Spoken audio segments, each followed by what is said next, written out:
Yo, what is up, guys? It's Pedro here. I got my guy Rico from Street Scores. Make sure you guys go ahead and check him out for another Washington Commander talk. We've been doing this for a while. Every week, usually got another guest on, either Rico. Last few weeks, Juan. Sometimes Corey from On the Warpath. So appreciate you coming on, Rico. How you been doing?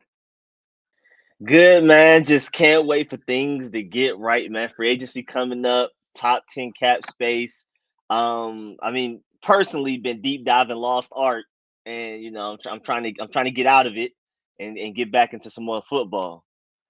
Yeah, I'm excited, man. Next week is the combine, and I'm sure all you guys know who Rico is. But if you don't, the link is in the description for his channel, and you guys can go ahead and sub up to him. Great Washington content, all the latest rumors, free agency stuff, draft stuff, film breakdowns, once we get into free agency and the draft. So make sure you guys go ahead and sub up to him. So let's see Appreciate that. what is up. Philip, appreciate you coming through. Dave. De Quavis, Merrill, appreciate that. Billy, thank you guys for coming through. So yeah, today a lot of the same, but I haven't had Rico on for a while, so I want to hear his thoughts on certain things like free agency, the draft, stuff like that we've been talking about here. So news recently, not really any big news here in the last week or so. Sorry, I'm lagging right there, but Standig reported that we're talking to we want to get a deal done with Pan and Terry, so that could happen maybe in the combine, but hopefully we can get a deal done with Terry before the season starts. I mean, that is a big, big priority because I don't know. It's just we got to get him locked down. Oh yeah, I agree. I'm definitely big on pay Terry what you got to pay him. You're not supposed to pay people for what they've done. You're supposed to pay them for what you think they'll do in the future. But like Terry McLaurin, what he's had to deal with these quarterback situations and how drastically underrated he is around the league. I mean, him and Allen Robinson just been going through it, and they deserve better. And I definitely feel like Terry McLaurin. I mean, if we don't pay him, somebody will.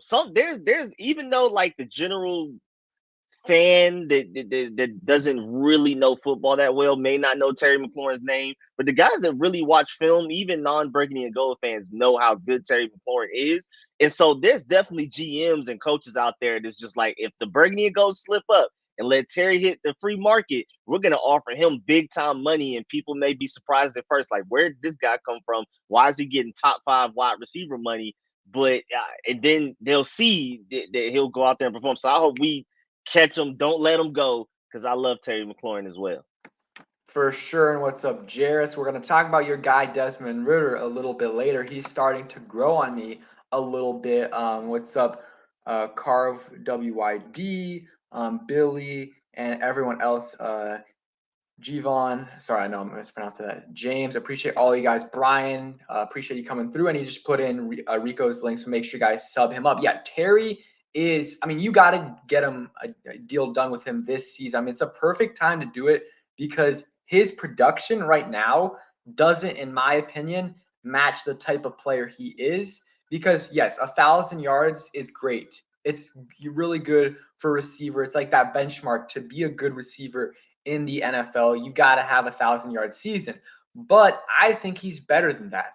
I think he's more like a 1,250, 1,300 type of receiver, but he's getting held Same. back by, not only the, his quarterback situation, which is obvious, but also, I mean, look at the receivers around him. I mean, rookie year, it was him, Trey Quinn, Kelvin Harmon, Steven Sims, who was solid in the second half of the season. Then his second year, it's him, Cam Sims, Dontrell Inman, Robert Foster, Jeff Badette, AGG. And then this past season, Curtis Samuel was supposed to be that guy that relieved some pressure off of him. And the one game he really kind of played, the Falcons game, you saw what he did. He opened it up for Terry, and that was one of his best games. So that's another thing where, like, I feel like Terry is going to get better this season, even if we don't upgrade, have a huge upgrade at quarterback. If Curtis Samuel stays healthy or they add another receiver, I think he's going to be, do a lot better. So that's why I think you need to lock him down now because he maybe this year, if they upgrade a quarterback or they add another receiver or Curtis Samuel stays healthy, he goes out there 1250, 1,300 yards, 8-9 touchdowns, and then his value skyrockets. I think they did a great job signing Jonathan Allen early because, I mean, if they would have signed him this offseason, it would probably be like $3 million, $4 million more per year. So, I mean, they have to get ahead of this. I agree. I didn't even think about that. I mean, we signed Jonathan Allen long-term money. Then he has the best season of his career. And so yeah, it's great that we signed him early on because, like you said, if we would have signed him now, man, it would definitely eat up a way more of our cap space. I also hope that Terry McLaurin is a great receiver and everything, and I think Deron Payne, I think he's gonna continue to get better as well, but hopefully everybody else has this just rise after we pay them. Some guys, get their money and fall off. They're like, I'm paid. Don't got to worry. Don't have to put in that extra sets in my workout. Don't have to run that extra lap. But Jonathan Allen showed that if you get paid and you go out there and play better, and I'm hoping Terry McLaurin and especially Deron Payne, most notably Deron Payne, if we play him long term, he has a breakout season as well. I agree, and we'll address this question in a little bit. Yeah, hopefully I remember that. But yeah, I think Terry, of course, is a no-brainer. I'm paying him a ton, even if it's a little bit of an overpay. I mean, this is the year to get deals done because the cap is going to start to explode the next couple years. And I mean, it's always the case, but especially, when you feel like you have a good player and you feel like he's going to be good for the next few years, just go ahead and pay him because he's going to be underpaid in a few years because of how the cap works, but especially now when the cap is really going to start to increase a lot in the next couple years. I think you pay them, and there's a lot of receivers that are going to come out, get extensions done soon. If you look at AJ Brown, he's eligible. DK Metcalf, Deontay Johnson, Debo Samuel, Devontae Adams is a free agent. Chris Godwin's a free agent. So like, Allen yeah, Robinson, it's a Allen lot of Robinson. There's a lot of big name receivers out there, and it's like, I mean, you probably want to get a deal done before those guys do because that's going to reset the market. If 4 or 5 guys get deals done before Terry, it's just I don't know if you want to do that. And maybe people think that Terry isn't on the same level as those guys, and I would say Debo's going to get paid more than Terry, and I think he deserves that because not only is he a great receiver, but he adds other things to the game that Terry doesn't. And then I would argue, though, Terry is just as good as Deontay Johnson, if not better. A.J. Brown is, that's debatable.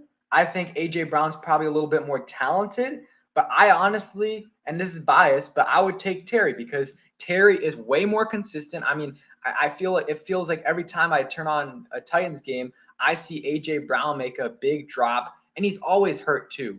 A.J. yeah. Brown's always hurt. So that's why I would personally take Terry over him, but I could see the argument for A.J. Brown over Terry. But DK is where I would definitely take Terry, in my opinion, over DK, just because like the QB situation is just night and day. And you saw what I can't remember what DK stats were this year, but I know they were down. I know they were down this year. And I mean, that was just with Geno Smith playing a few games and his stats were down. And I don't know. I think that he definitely benefits from Russell Wilson throwing him the football. Yeah, he had 967 yards this year, played in all 17 games, and Russell Wilson still played 14 games. So, I mean, it's not like he had, Geno Smith throwing to him for, the whole season. And even Geno Smith throwing him, to him the whole season isn't that much of a downgrade for Taylor Heinicke from Taylor Heinicke. Taylor Heinicke's okay, but Geno Smith isn't terrible. So I honestly view Terry over DK, and I think if you switch the quarterbacks, I think Terry goes to like 1350, 12 or 1300, and DK Metcalf goes to like 1,000 every year. No, I definitely agree. I mean, because DK had to survive without Russell Wilson for what 3-4 games, like you said. Terry McLaurin's had to survive without a Russell Wilson like quarterback his entire career so far. So yeah, I would definitely take Terry. He's just more consistent. And I mean, DK has all of the talent in the world, but also, I mean, you got to look at personalities, work ethic, and I just Terry McLaurin's the face of a franchise type of guy. DK is a nice guy, but like the emotional tirades that he goes on occasionally, where he brings that diva stigma to the wide receiver position. Terry McLaurin is the very opposite of a diva. So even just personality alone, I love Terry McLaurin. Yeah, exactly. And what's up, Door Gunner? Appreciate you coming through. Jairus, make sure you guys go ahead and check him out on YouTube. So there was a question earlier. Let me see. I'm trying to remember what it was. It was, would you rather, trying to find it. Which route do y'all prefer? Sign a bridge QB and draft the future or trade a haul for your guy QB? Well, I mean, if we can trade a haul for Russell Wilson or Deshaun Watson if he's cleared, then I mean, I think that is the obvious answer because I mean, that's guaranteed production at the quarterback position. But I just don't think we're going to be able to do that. Russell Wilson, don't think he's going to get traded. And then Deshaun Watson, who knows really with Deshaun Watson, with his legal situation, if he even wants to come here. And I mean, I think it's kind of ridiculous that he's demanding a trade, but like, and he desperately wants to get out of Houston, but there's still teams he wouldn't go to. I mean, if you're demanding a trade and you really want to get out of Houston, if it's that bad, then you would go anywhere. And maybe that's the case. Those two I for sure would take.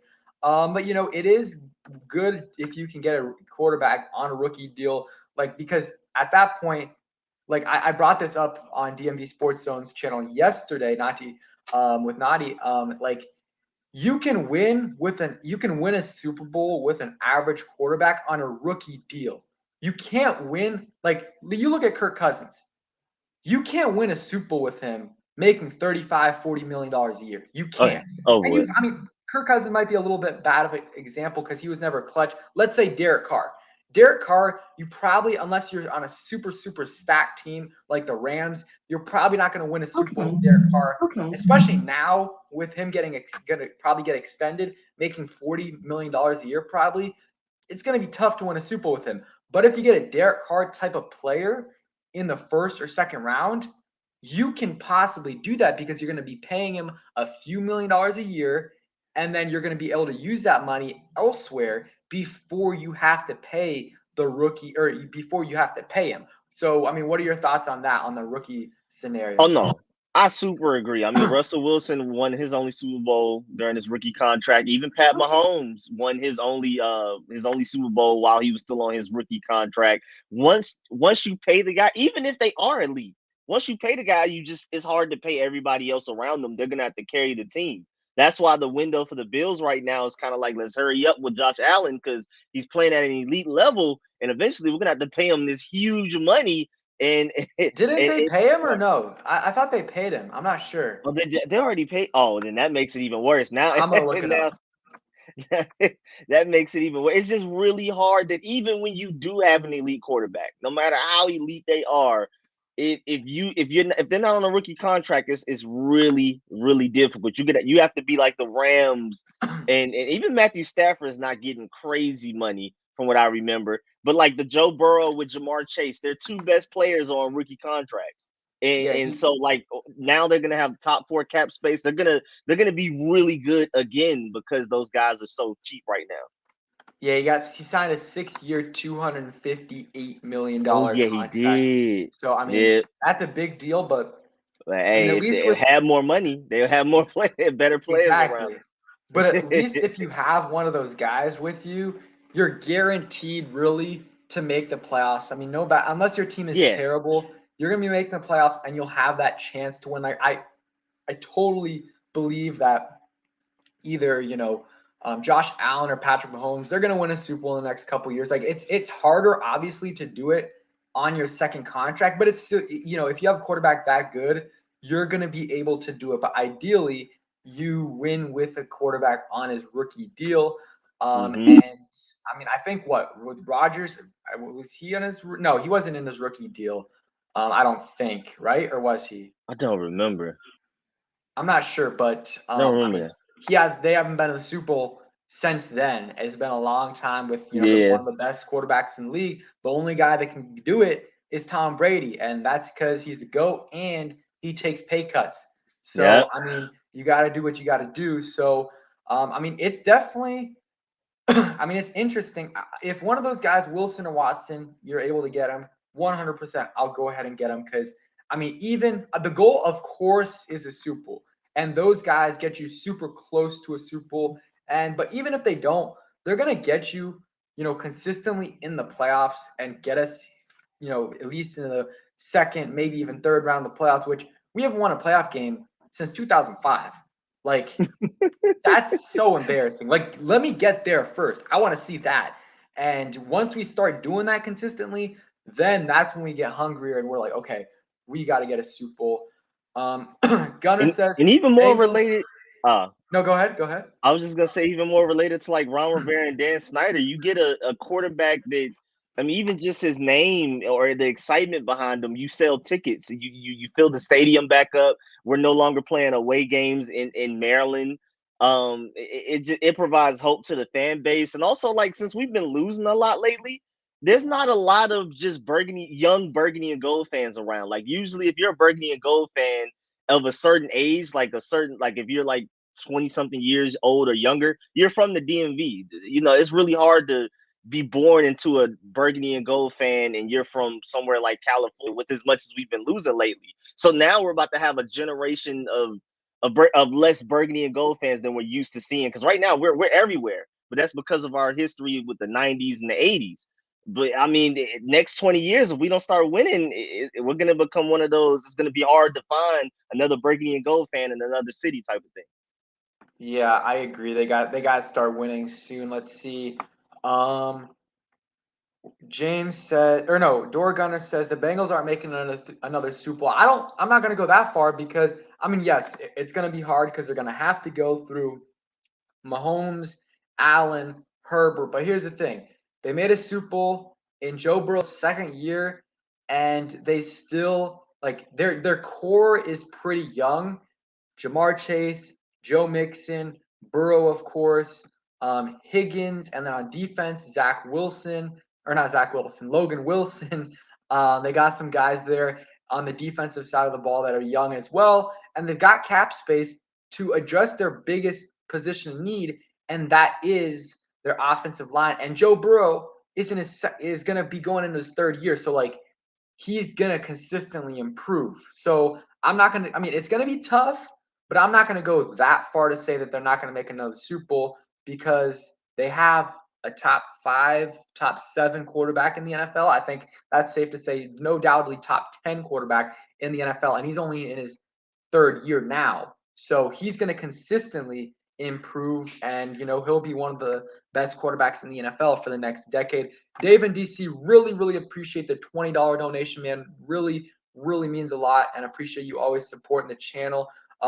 So he says, Pedro and Rico are two of the best content guys on YouTube for Commanders Nation. Appreciate that, man, and appreciate you for coming to the stream yesterday. Keep up the great content, and the offseason going to be a wild one. HTTC, hail to the Commanders, hashtag take command. They got to work on the slogan. I mean, I honestly like hashtag HTTC, hail to the Commanders, better than take command, because at least hail to the Commanders is, I mean, I guess it's original because it's coming from HTTR. Take command is literally the bio of an XFL team. So really, really appreciate the donation. And yes, this off season is going to be super, super fun. I mean, I hope we get some closure with the quarterback position, but I know it's probably not going to be the case, but we're always going to be wondering. And, we're going to get there's always going to be something around this franchise, and we got free agency to see what holes we can fill. I always love that. I always like, hearing the rumors, who we're meeting with, who we're interested in. I really, really like that. And then obviously the draft. The draft is really, really fun, meeting the young guys that are going to be possibly the face of your team for a while. So really appreciate that donation. And yeah, off season is what it's about, especially with this team when we're not getting too deep in the playoffs. So yeah. These are our months right here. Yeah. So real quick, what are your thoughts on the Bengals? That what Gunner said, that they're not going to make a Super Bowl. Oh no, I think once they they have so much capital to fix whatever everything. The offensive line problems, of course, like you said. I mean, there's going to be a lot of offensive linemen available in free agency this offseason as well. I mean, if they're the ones that want to go and give Brandon Sharp all that crazy money, they can afford to. They should. They have. I think they have the 4th most cap space, or the 2nd most going into this offseason. It's definitely top 4, second or 4th. So it's just like they could just reload and and not really skip a beat because they don't even have to draft offensive linemen. If they want to, they can go get a certified impact starter right now and keep it pushing. And I mean, with football, since it's not a series-based sports where you have to win a certain amount of games to move on, it's one game. There's quite a bit of luck and circumstances involved, but the Bengals definitely have a really good chance to make it back. I agree. I said no one could, but like I'm so wanting lost that they dropped conversion. Of course, who knows? How in Washington anyway. Yeah. It's just, yeah. Have to get our franchise. We got to swing big. If you miss, if you swing big and you miss, and it sucks, but at least you try. We got to get to get these quarterbacks. We can't, go conservative. We got to try to get one this year. And yeah, going on, my screen keeps on going black. But yeah, going into the draft, you told me this before the stream, and you've been talking about him for a while. But what are kind of your, at the moment, because things can change, your top 3 quarterbacks in this class? Definitely Malik Willis number one for the ceiling, and I mean, like I always said, I'm gonna be completely honest. Just some bias in there, just off of the fact that same high school, same area, and everything like that. Cam Newton, Adam Pac-Man Jones, AJ Terrell, and things like that. So I always root for my guys that come from Westlake. But I mean, of course, the ceiling is just immense. And I love the fact that when they went to the Senior Bowl and they had the practices, he didn't necessarily look the best in the game, but I just feel like he's one of those guys that's gonna have to heat up throughout the game. He's not gonna be like the best guy quarter one in particular games. When they had the practices, he was the best quarterback, especially during the rain. He was the only one unaffected. So I took a big note for that. I was like, okay, so no matter the weather, he'll be fine. Um, and then Kenny Pickett, of course, I really like Kenny Pickett a lot. Some people view him as like he may just end up being like an Andy Dalton. I think Derek Carr is probably his floor or a realistic range of what he may be. But I mean, I also see a little bit of Joe Burrow in him at times. So I would be willing to take a risk on Kenny Pickett. I'm not as low on Kenny Pickett. Like some people that love Malik Willis don't necessarily like Kenny Pickett. I love them both. I can see the value in both of them. I can see where you can create an offense to where either of them start day one if you really want them to. So it just depends. And then third, it just varies on whose film I most recently watched. Like throughout the season, I was definitely Matt Corral. I think Matt Corral, if you could just look into the future and guarantee me that he's gonna be healthy, because I'm just worried about his size and he's always banged up. Even when you watch his games, he's usually banged up. He would be my third guy easily, but I'm just worried about how he'll hold up at the NFL level. Him taking hits because he's one of those guys that refuses to slide as well. He's running head first into people. So maybe Carson Strong, but then there his injury concerns as well. But if we're talking about arm talent and can just sit in the pocket and make every throw, your boy Carson Strong is that guy. But again, his injury history worries me as well. Yeah, I think I like Pickett the best. I think I agree with you a little bit on Joe Burrow. I mean, they had, similar kind of not college careers in terms of like, their team success, but you look at their production. One really, really good year to end off their season. Both were Heisman finalists. Joe Burrow won, of course. But yeah, I like Kenny Pickett a lot. And he reminds me a little bit of Joe Burrow, especially like the leadership type and just like him as a person reminds me of Joe Burrow, just a little less talented, of course. Doesn't have that same arm strength, but I mean, Joe Burrow doesn't have like insane arm strength, but it's those intangibles and super accurate as well that make him that great quarterback that he is. And then I'd probably go Malik Willis number 2 just because of the potential that he has. He has likely the highest ceiling in this class. And then you go to Matt Corral. I don't know if I went 3. I got to watch more of his tape, and I still have to watch. I've only watched one Desmond Ridder game on film, so I got to watch more film on him. And what's up, King Sean?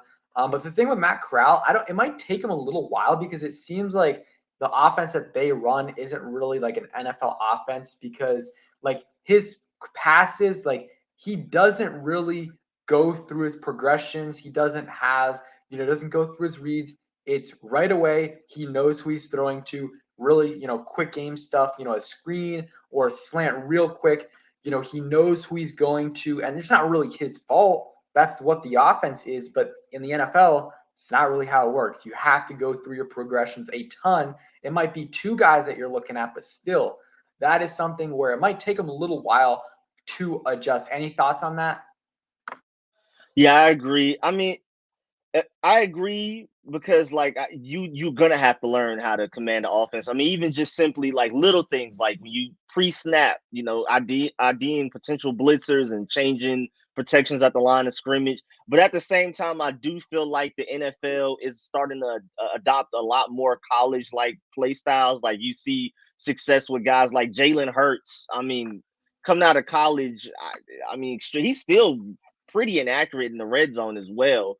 And even like Lamar Jackson early on, they didn't want to start him early, but injuries led to him starting sooner than he was expected to, and he was just fine. So I don't.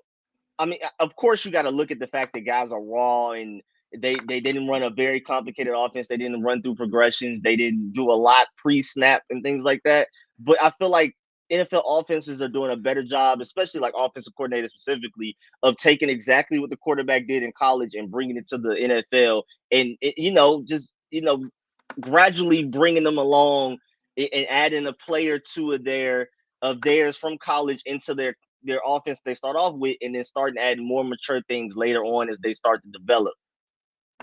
Yeah, I agree. And then Dave in DC said, "Is Pickett a Kirk Cousins 2.0? I do not know much about that pick QB. I wouldn't say so. I mean, in terms of like kind of the ceiling, like in that 10 to 14 range of quarterbacks, I think he could be, but they're not really the same player and definitely not the same leader, in my opinion. Like, I feel like Kenny Pickett, we've heard a lot of great things of his leadership ability. Teammates love him.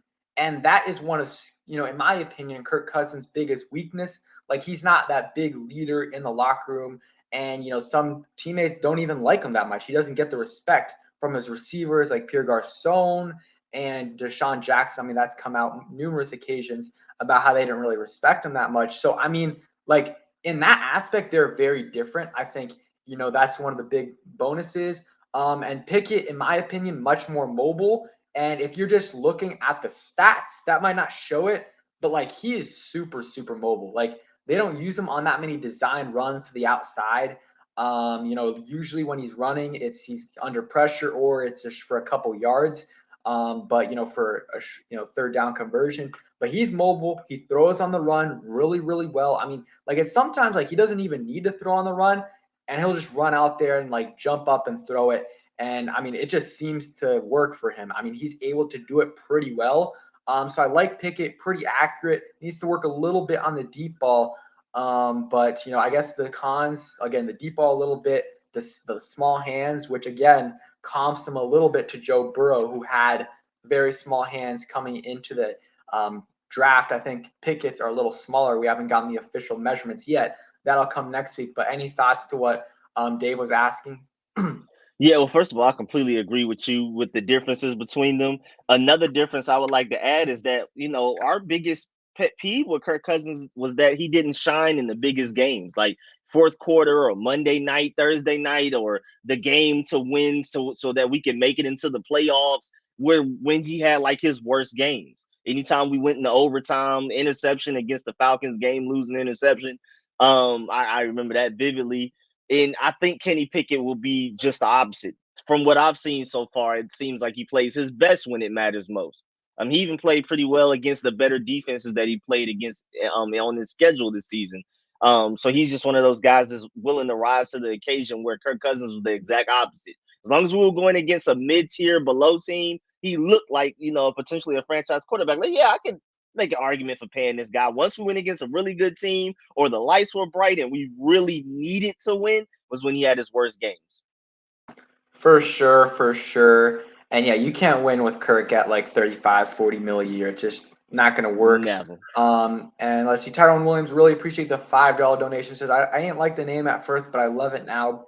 I'm used to it. Let's go Commanders. And I mean, I'm not saying I love it, but I mean, of course, every name is going to grow on you, or at least most names will. So, I mean, I was never a huge fan of it. I wasn't really a huge fan of any names besides maybe like Red Wolves or Wolves. I prefer Wolves a little bit, but they didn't decide to go that route. So I mean, Commanders is all right. I mean, there's definitely worse options out there. Like I was hearing the Belters, the Washington Freedom. Like I would take Commanders all day over those names. And I mean, Commanders is all right, and I think it's going to grow on us.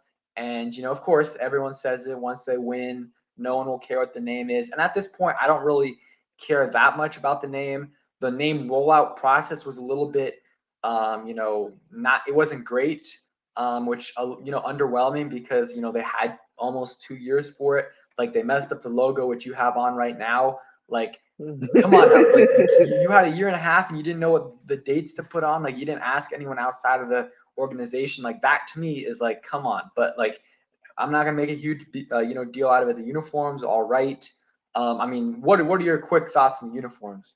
No, I definitely agree. I like the uniforms as well. I mean, the white ones probably ones I like the least, but I feel like if they were to do like a couple of tweaks, they could actually be my favorite. Like Yeah, I just think they just went wrong with a couple of things on it. But I like the black ones. I really hope we wear them as often as possible. Even though the only thing I don't like about the black is like the Steelers font on the front kind of looks like a Steelers jersey just because of that front number font a little bit. Other than that, I love the black, and I think I'm gonna really like the burgundy once I see it. Because sometimes you look at it under a certain light, it looks reddish, which I don't yeah. like. But then sometimes it looks like the deeper burgundy that I really hope we will have. So, I like the entire rebranding. And I mean, and like you said, like the names could have been way worse. I don't necessarily love Commanders for any particular reason, but like, I mean, even if you look around the NFL, I mean, the Cowboys, like they got lazy. The Texans, like they literally were like, we play in Texas, so we're the Texans now. Like I mean, like it's just so many names out there. It just could have been way worse. I still don't exactly know what a Laker is. The Packers, like it's just it could be way worse. We're just used to those other names because they've been here so long. Yeah, I appreciate that donation, Tyrone. And yeah, my screen is glitching like crazy, but it's all good. So, yeah, I agree with you on that. So we were talking about Kenny Pickett. We both like him. You have Malik Willis at 1. I have Pickett at 1, and we got the other at 2. So kind of similar right there. Would you be fine drafting them at 11? Oh yeah, I mean, I just feel like it gets to a certain point, even though this QB class is viewed as weak. If you feel like that's your guy, if you fall in love with him, depending on what goes on at this combine, and everybody's gonna have their separate pro days, which is kind of hard. It's kind of hard to take too much from the pro days because it's scripted. They already know what throws they're gonna do before they actually go out there and do them the day that they do them. So it's not like they're under like immense pressure. They have to think on the run and things like that. We already know has a crazy arm, so he's just gonna show his arm, and everybody's gonna go wow. But I feel like at the end of the day, if you got a guy that you really like, go get him no matter what it takes. Because Pat Mahomes was viewed as like a second, maybe even third round pick the draft he was coming out. Josh Allen was not viewed to be a top 15 pick wherever he went, like 11 or 14, somewhere like that. But teams, I don't think the Bills traded up, but the Chiefs traded up, I believe, to go get Pat Mahomes. And everybody was like, "What? Why? Like you could have gotten him later."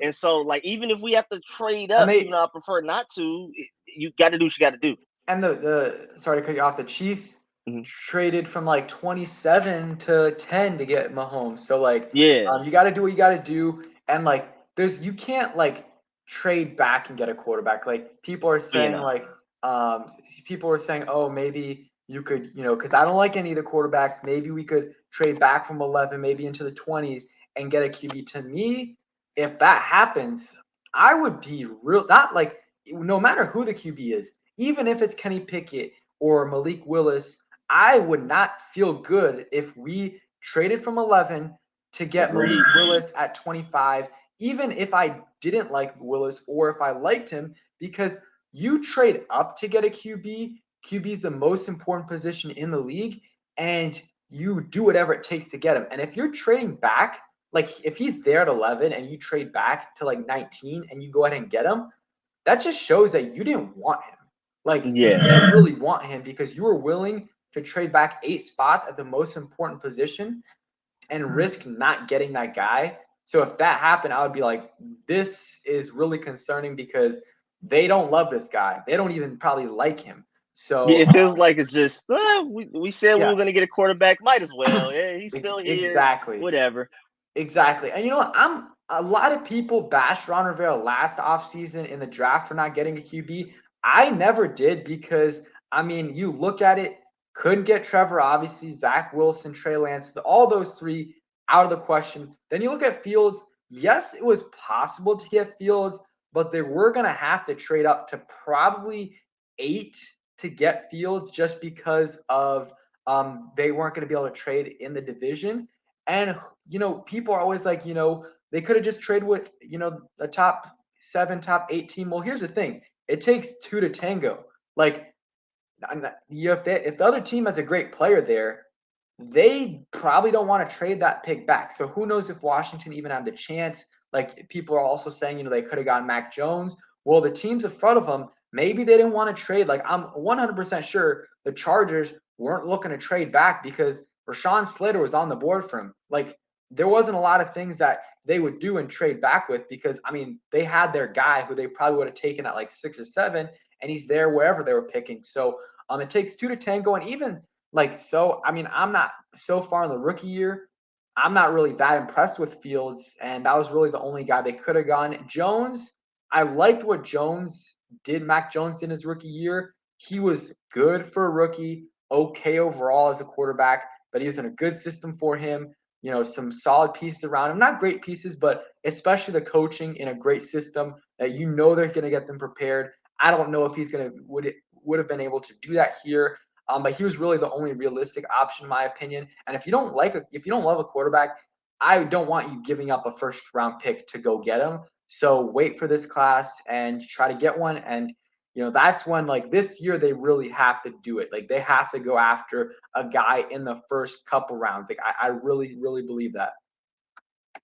Yeah, I super agree, and I also feel like with you, like it's just if you like a guy, go get him. Like for me, even if it's not the guy I particularly like I'm big Malik Willis and Kenny Pickett, but if they go and get like a Sam Howell and they like really show that they love him and they're gonna build an offense around him, they're gonna build around him, and they have this game plan to where he can be a top, one of the best quarterbacks we can go to the playoffs. I'm gonna believe it because they've shown that they really like if Scott Turner and Ron Rivera fall in love with Sam Howell or Desmond Ritter or any of the guys that I'm not like really big on, then I'm gonna back them no matter what because I'm just gonna have faith that they really took the time to figure out what they want to do with that guy. Once they have their eyes laser onto somebody and get them, let's do it. Like you said, I agree. Like if they trade back and get a guy, even if it's the guy I like, I'm going to be worried because that just shows they didn't really want him. They're not laser focused. Like we're gonna build our franchise around this guy. We're gonna build the offense around him. We're gonna make sure we take advantage of his strengths and hide his weaknesses. I won't have faith in them doing any of those things if they just trade back and be like, well, this quarterback's still here. We traded back twice. We might as well get him now. Yeah, and Barrett, really appreciate the $5 donations. As Rico and Pedro, the Wonder Twins, keep doing it, guys. Good show. Really, really appreciate that, man. Appreciate the support on the channel. And yeah, we'll keep doing this if we can. Try to get Rico on here. Maybe before free agency or right after free agency to recap everything. Let's see. So real quick, we're gonna talk about free agency actually in a couple minutes. But I want to get your thoughts on like any bridge guys that you like. Obviously it's not a preferred route, and I think any bridge quarterback we go after, you have to pair him with the rookie in the first 2 rounds, of course.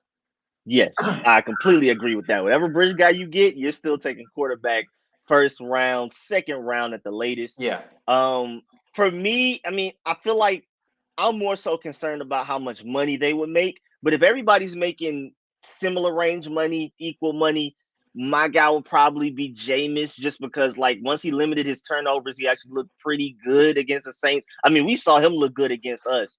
And Yeah. most importantly, I mean, him, Trubisky, or Mario, any of those guys, I feel like they would be a good fit for a Scott Turner offense that's working on one of these next quarterbacks. Whether you take Malik Willis, Matt Corral, Desmond Ridder, I feel like even though those veterans aren't like literally the same thing as those rookies, Scott Turner could learn how to develop the offense around that rookie and use basically that veteran as a crash test dummy. Like, let's try this play. You know, these guys have stronger arms than Taylor Heineke. So now we can start to work on developing some plays, some personnel groupings to where we can attack deep downfield so that, you know, you send Jameis Winston to go out there and do it early on. And then once we're ready to move to the rookie, you know, preferably for me, Malik Willis, now he already has an offense completely set up and gift wrapped to him. Like, this is the offense you're going to run. It's built for you. We've already crash tested it with the veteran. Now you can go down here and throw the ball deep down the field. We have play action bootlegs for you. We have the things that are going to get you outside of the pocket so you can use your legs, design quarterback runs. So me personally, I prefer like a Jameis Winston because he's shown the best capability of winning right now out of a lot of the other cheaper free agent options at quarterback. And then most importantly, he has a strong arm that we could, you know, that will translate well into the next rookie that we move into. Yeah, I've been on the Jameis train for a long time, ever since the season started. And I wanted us to get him last offseason, like over someone like Fitzpatrick. I mean, 14 You were ahead of touchdowns. me. Yeah, 14 touchdowns, 3 interceptions, had a rushing touchdown as well. Team was 5-2 with him as a starter. And yes, he had Sean Payton, but the offense itself wasn't very impressive. He had Kamara. Besides that, Michael Thomas was out. Smith was out, one of the receivers. Their offensive line was, banged up, and he still is able to get them to 5-2. And I think he could do that with probably a better offense around him here, and then the defense, arguably better if they play up to their potential. I think we're probably at that same level as the Saints or even better. But if not, obviously they would be better than us. So I like Jameis. He's my top guy. None of the other guys really excite me that much. Like Mariota, I like him, but he's just injured so much that I don't know if I would go for him. Trubisky, it's like, I don't know. I'm not a huge Trubisky fan at all, but I guess he at least with him is he took the Bears to the playoffs like 2 years with playing okay football. So if those are your thoughts, 1 year with him, okay, that's fine. I don't want to go for Jimmy G. That would be a nightmare scenario for me. Only way I'm okay with it is if you do draft Malik and you pair him with Jimmy G, because Malik might need some time to sit. But Jimmy G, it's like, why are you going to give up a second round pick plus like 30 million a year for a guy that, is an average quarterback, probably below average. So at best, he's a average quarterback, maybe above average, like his best year. But the biggest thing with him is not even his level of play, because if he wasn't injured, I'd be maybe okay with, giving up like a third round pick for him. But he's always injured. He's always injured. And that's like a huge, huge, like, no for me. Like, I'm not a fan of him because you're going to have to pay him, trade for him, and like extend him for like you're going to be tied to him for a while. Yeah, I think the last 3 years that we played the 49ers, I don't think Jimmy G ever played against us. I think we went against like Nick Mullins and like CJ to your point Beathard. that he's always hurt. Like Yeah. we haven't even gone against Jimmy Garoppolo, and we played the 49ers at least more than once since he's been on that team. Yeah, for sure. It's just, yeah, it's that, yeah. I would not be happy with that, but only way you can, justify it is if you draft a guy. A lot of people like Sam Howell. I'm not a huge Sam Howell guy, but wouldn't mind him in the second. I would not like it in the first. But if he's there in the second, I would be okay with it. Someone asked about Matt Corral. We talked about him a little bit earlier. He's probably my third third quarterback in the draft, maybe fourth. Between him and Ritter. I like Pickett better, and Willis might not be as good right now, but he's got a way higher ceiling. He's got the highest ceiling in this class, but Matt Corral, definitely, I would not be upset if we drafted him. 11 would be a little bit too early for me. But again, we talked about it, like trading back for a QB, it's just no. So if you're gonna take a QB, take him at 11, or use your second, trade back into the first round and get a guy. Like that's a different scenario. If you draft the guy at 11 and then you trade back into the first round, into the 20s or something with that second round pick, and then you go get a Desmond Ridder, you go get a Sam Howell or Matt Corral, that's different. That is I different. agree. So because you're trading up to get them. Someone asked Tyler C, when does free agency start and who will we get? So can answer one of those questions. I think it's March 14th is when like you're allowed to like that's basically when all the deals come out. Free agency officially is 2 days after, right? It's 14th, right? I'm pretty sure. I don't remember the exact day it starts, but yeah, like once they're allowed to actually start talking to guys, it's 2 days later Yeah. when like everything becomes official. But before that day, we start getting the such and such is going to sign 4 years, such and such Yeah. $1 million deal with this team and thing like that. Yeah. Yeah, I'm pretty sure it's March 14th. I might be wrong on that one. I believe it's a Monday. And that day is when you start hearing, like Rico said, Devontae Adams signed for a 5-year, $100 million or 100 and I don't know, whatever, $100+ million contract, Oh yeah, which is he's going gonna to get be it. $120 million contract, $110 million contract. Like that's when you start hearing it, and then it becomes official 2 days later. I believe the 16th on a Wednesday. So we're getting there, 2.5 weeks away. I mean, and next week is the combine. That's when agents are going to be there. Agents will be with these players at the combine, but also these agents are going to be talking to the general managers and stuff, talking about, are you interested in our player? How much are you looking for? How much, the GMs will be like, how much are you looking to get paid? Stuff like that. And that's when the rumors really start to hit. Last year we didn't have it, but this year we will.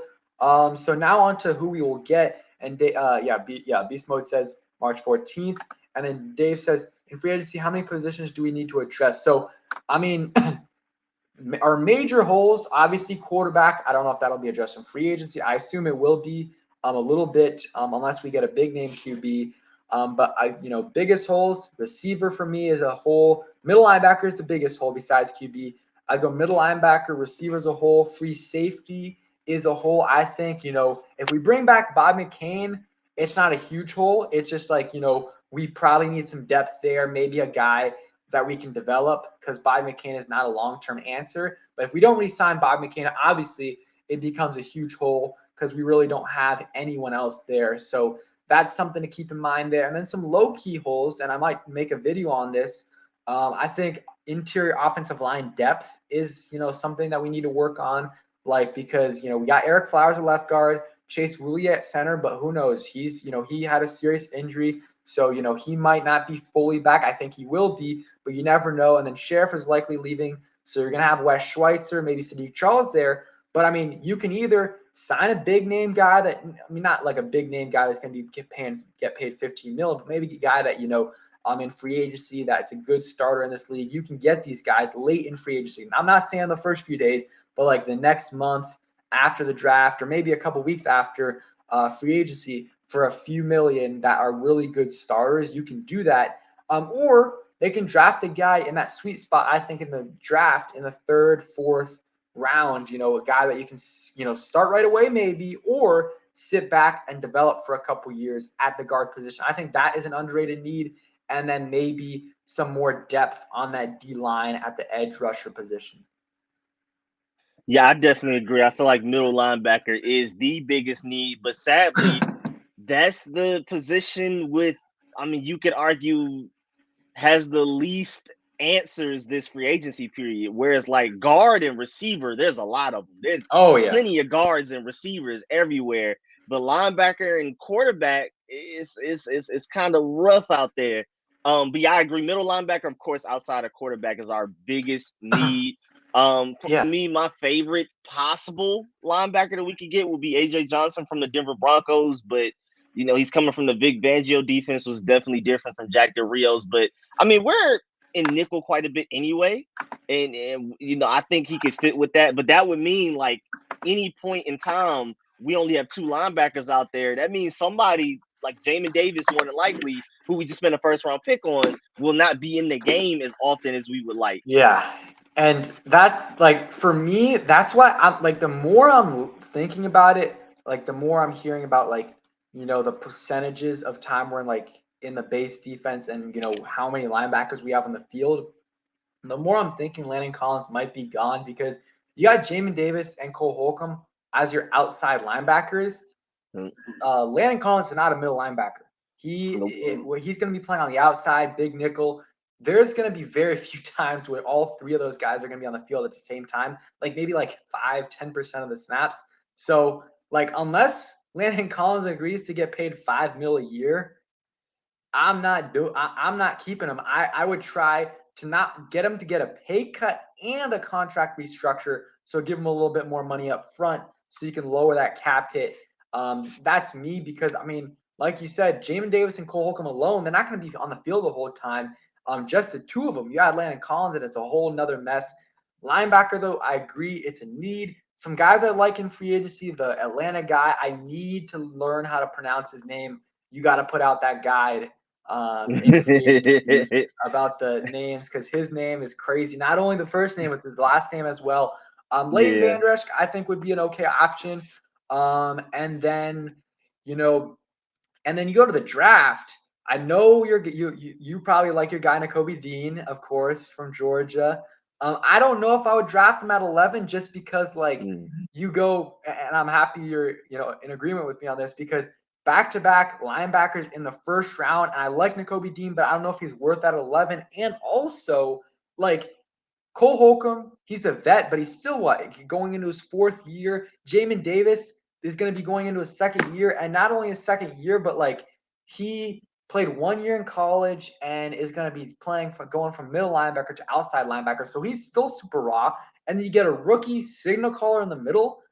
That to me isn't necessarily a great recipe right there, and especially investing another first round pick into the defense at that, at the linebacker position, I wouldn't really like that.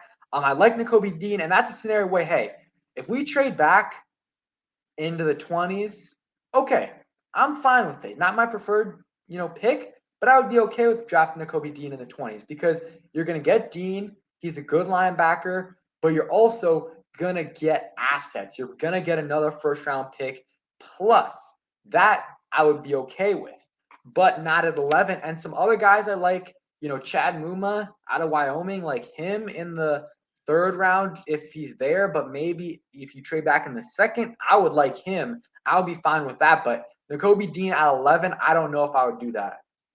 Yeah, I mean, you know me, man. Nakobe Dean's my guy. Love him.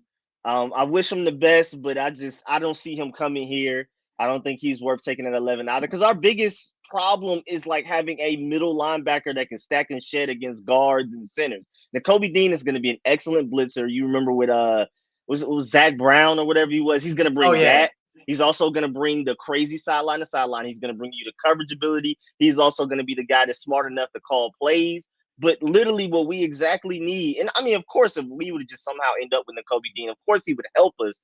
But I'm more partial to like a Darian Beavers from Cincinnati, the big like Oh yeah. 6'4", 240 guy that's just gonna plug up the middle that can stack and shed against offensive linemen. We need a guy because Cole Holcomb, he improved mightily in the run defense and coverage as well this season.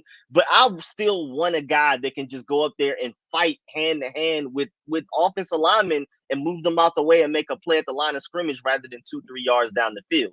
So I love Nakobe Dean. I hope he is an all pro wherever he goes, of course. But I just don't feel like, I mean, again, like you even said, spending back-to-back first-round picks, top, I mean, it was 19 last year, 11 this year on linebackers, and for us to still not have a guy that can, just plug up the middle and stop everything trying to run through. I mean, I love Nakobe Dean, but he's not going to be able to fight against a pulling guard. It just wouldn't help us that much. Yeah, and like, hey, this is a little off topic, but like last year, it would have been great. And again, I said I earlier, it takes agree. two to tango. But if you would have traded back in the first round last year and traded back into the first round and gotten Jamin Davis, that would have been so much better than drafting him at 19 because, you know, like Jamin Davis, I was okay with that at the time, but there was guys I like way better than Jamin Davis at 19. Like I was in love with Jeremiah Wusu-Koramoah, and that would have been a great pick. He's not a middle linebacker, but he's kind of that do-it-all guy on the outside, can line up in coverage, can rush the quarterback. He would have been great for us. I would have loved him at 19, and I guess he slipped because of the medical concerns, but still. And then I like Christian Darrisaw as well. I was okay with drafting him at 19, but he slipped a couple picks later. But Jamin Davis, I think he would have been there if we had traded back. I do too. We would have gotten some more assets to trade for a quarterback this year. Like either trade up in the draft or to trade for one of these big name quarterbacks. Like that's what I really thought we should have done last year to get some assets for this year to acquire our big name QB. Because I mean, you look at the Giants, they got two top 6 picks this year, top 7 picks. 5 and 7. Yeah, and then the Eagles have 3 first round picks. They're not high, but they got 3 first round picks. We're stuck with 1 first round pick, and we could have done more last year with that. But again, moving on from the draft last year, but still a little salty about that. And I'm not saying Jamin's not gonna is gonna be a bad player. Like I think he can be a good player, but I don't think he was the right pick at 19. And no doubt, the front office missed on their evaluation of him because they thought he was going to be a middle linebacker, and he's not a middle linebacker for them. And they literally said they knew that in the middle of the season. So that to me is that's a little concerning. But we'll see what happens with Jamin Davis. But he turns out to be a good player because we drafted him at 19, of course. So I'll give one name, but any receivers you like, I'll start. This is a sleeper guy. It's going to be cheaper, but I like Cedric Wilson from the Cowboys. I mean, Okay. to me, he's going to be a cheaper option, but he just hasn't gotten the most opportunities because obviously playing behind CeeDee Lamb, Amari Cooper, Michael Gallup, and I think he had like 600 plus yards this year, had like 5 plus touchdowns. You can use him in the run game a few times on jet sweeps, and he can throw the football. I think he's 6 for 6 in his career with a touchdown. So I really like him. He's going to be cheap. I just think I love Curtis Samuel. I think De'Ami Brown has talent, and I don't know, but I hope these guys turn around. I think Curtis Samuel was different than De'Ami because Curtis just got hurt. I think he'll be good as long as he stays healthy. But again, we don't know that. We hope he stays healthy. And same thing with De'Ami Brown. Like he has talent. We don't know he's going to ball out this year, so you can't necessarily rely on that. So I would not mind us, signing someone bigger than Cedric Wilson, but at least Cedric Wilson gives you like an insurance policy. He'll be a good number 3 receiver. And hey, if someone goes down, if Curtis goes down, God forbid Terry goes down, you have someone in Cedric Wilson who can produce for you. He's not going to be a Jeff Badette, a Robert Foster, Dontrell Inman, any of those guys. He's much better. He would be a good second option if someone goes down. And I think I like him. Any receiver you like? Well, first of all, that's some great scouting because I didn't even think about him, but you just sold me right there. With the first thing I want to talk about is how even De'Ami Brown, I feel like once we get a strong arm quarterback and a more consistent offense, we'll start to see those guys. He was open a ton downfield. Yeah, we have a bunch. We have Terry McLaurin, De'Ami Brown, Curtis Samuel, DeAndre Carter just to start as far as guys that can get open deep down the field. Even though DeAndre Carter folded that one, Kyle Allen went deep down the field against the Cowboys when we were coming back. But of course you want De'Ami Brown to be able to do more, like separate underneath. He should be, if he works on his route running, he should be able to be the deep threat and the Adam Humphries in the offense if you really think about it. He should be able to play both roles, but as of right now, he's just only a deep threat while he's still raw. But receivers usually take more than a year anyway. But, everybody's deep threats. We're lucky that Terry McLaurin can do everything. We're lucky that Curtis Samuel is a deep threat and can also do a lot of other things as well. If we want to, we could try him in a Deebo Samuel-like role. But honestly, our offense is built around receivers that are deep threats, and we didn't have a deep threat last year. So I think naturally even if De'Ami Brown doesn't turn out to be a really good receiver, I think he's just naturally going to look better this upcoming season just because we're finally going to throw the ball deep down the field, which is where he excels. Also, I feel like your pick for Cedric Wilson is perfect. Again, I wasn't even thinking about him until you brought it up, but because we already have so much money, we're going to spend all this money on Terry McLaurin once we pay him. We already have a lot of money tied up into Curtis Samuel. I doubt they're going to spend even more money on a bigger name wide receiver. Like, I would love an Allen Robinson. If we somehow get him, I would be ecstatic. But I just doubt they're going to put that much money just in the 3 receivers alone. I mean, if you pay Allen Robinson double digits per year, that's almost like $50 million a year, 40, $50 million just in 3 receivers. So I definitely feel like they're going to go with a cheaper option. I doubt they're just going to accept what we have. I think they're going to go and get somebody, and I can definitely see it being somebody like a Cedric Wilson for sure. Yeah, and if not, they could get one in the draft. I mean, there's some guys I like in the draft. I mean, I love Garrett Wilson in the first. I usually don't like taking receivers in the first, but this year I would be okay with it. Maybe Drake London. Need to watch some more on him, but I like Garrett Wilson. And then Chris Olave, I like him, but I like Wilson a little bit more. But those are definitely some options. And yeah, I agree with you. Can't spend too much on receiver, like as much as we would love to. Like it just you can't really with what the situation we have right now with Terry hopefully gonna get an extension done soon. Curtis on the books for 10 plus mil a year. And then, if you sign another guy 10 plus mil a year, I mean that's 40 mil right there. And that's just too much for me at the receiver position, especially if you want to get a QB. Once you get that QB, if it's not a rookie, that's going to be 25, 30, 35 plus $1 million against the cap.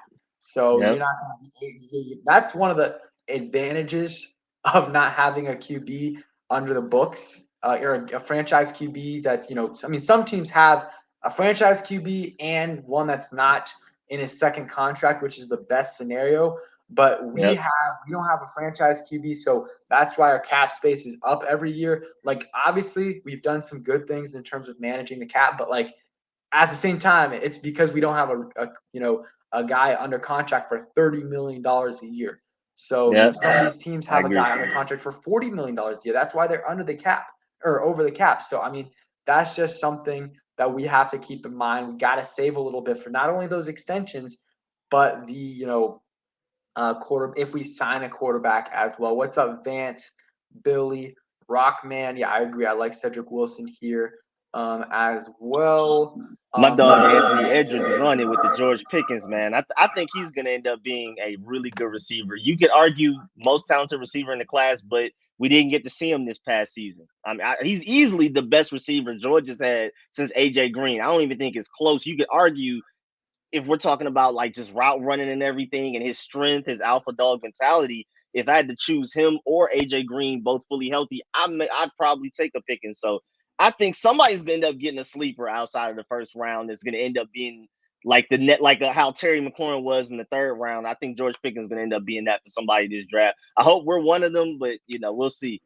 Yeah, I mean, I like Pickens, but I mean, you obviously know a lot more about him than me. Like, what are the injury? Like, what's up with him? Was it just the 1 year, or was it like? Yeah, it was just one big injury. He got hurt. I think it was against Cincinnati in the bowl game the previous season. An injury was just so bad that it just took him out all the way through till the end of this past season. But when he played, I mean, he beat Alabama deep down the field and made that great catch. And then it's crazy because he's not even like necessarily a deep threat. Like that's not what he's known for. He's the route runner. For me, he's more of like a Keenan Allen type of mold or receiver. But just like more alpha dog mentality, which at times can get him in trouble.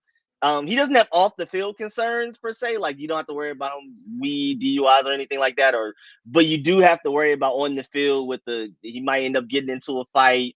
That one time, I believe it was Tennessee when the quarterback fell out of bounds. He had his Gatorade bottle and was squeezing the water out of it like he was peeing on it. It's just like things like that. That's what you have to worry about. But other than that, like the route running, the speed, the strength. Again, I keep emphasizing alpha dog mentality because if you need a guy 4 seconds left, you need a touchdown to go up and make a tough catch.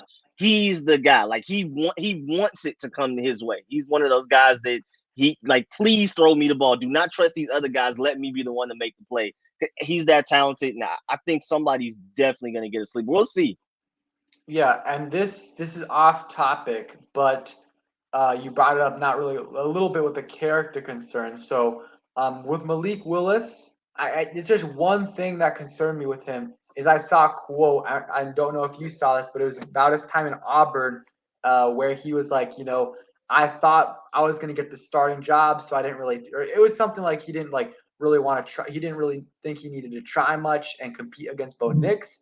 And then Bo Nix ends up being a starter over him. And he said, of course, that that experience changed him and everything. Like he learned from that. But that to me is a little bit concerning. Did you see that before? And then if so, what are your thoughts? Yeah, I heard about that, but I feel like I mean, of course, like no matter what the situation is, you need to work through it and compete till the end. Yeah. But I mean, even with my Georgia Bulldogs, Justin Fields thought he was going to come in and be the man. And even though I felt like he looked better than Jake Fromm at the time, and I think it was fairly obvious, he went on to Ohio State and balled out. Jake Fromm was the reason we lost quite a bit of games, especially the important games. He kind of did a similar thing where it was just like, all right, Kirby Smart, you clearly prefer this guy. So I'm not about to cry my tail off just for you to pick him anyway. So he kind of he went a little absent-minded the same way. And I mean, right now I'm not worried about Justin Fields' leadership. I think he's raw, but like I'm not worried about his so same thing with Malik Willis.